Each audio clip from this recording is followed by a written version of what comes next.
Now let's move into 5 steps to train your staff. So these are very simple steps.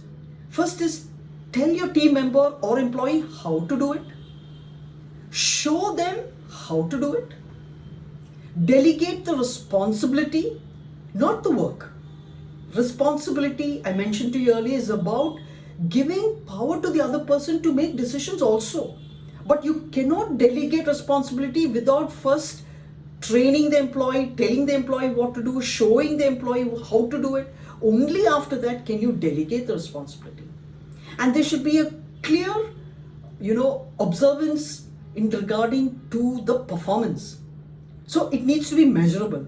And after that, there should be a clear consequence. That means after performance, you need to either praise or reprimand.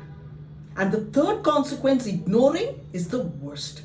So either the feedback has to be acknowledgement with the praise or reprimand, which is a scolding.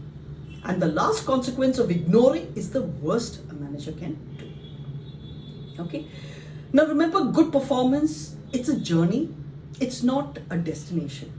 The end result or your target, that is your destination. Managers should maintain the main role of managing the journey and the consequence of each employee. So remember to provide consequence which is either positive or negative and help the team member to reach the destination. If a performance is bad, analyze the problem. Find out if it's an activator problem or a consequence problem. Find out whether those activators we discussed before, in terms of, does the employee or the team member have product knowledge, or the person is demotivated due to some problem in the office, relationship dynamics, or the team member doesn't know how to do the job, or there is no clear goal or performance clarity in regarding to what is expected by the management is not there. So identify what the problem is. Is it an activator problem, or activator problems are those which happen before the performance, or is it a consequence where the manager is not giving any feedback, the manager doesn't care? What is the reason for bad performance? Okay, now this is a very important question. What affects performance more?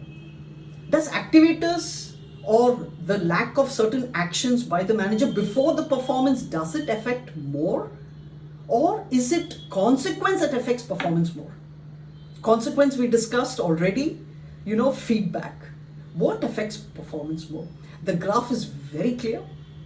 85% is consequence. That means it's all about how you give feedback to your team member. After every performance, a manager should give feedback of either positive consequence, which is appreciation, or negative consequence, which is reprimand. That is the factor which increases the performance the most.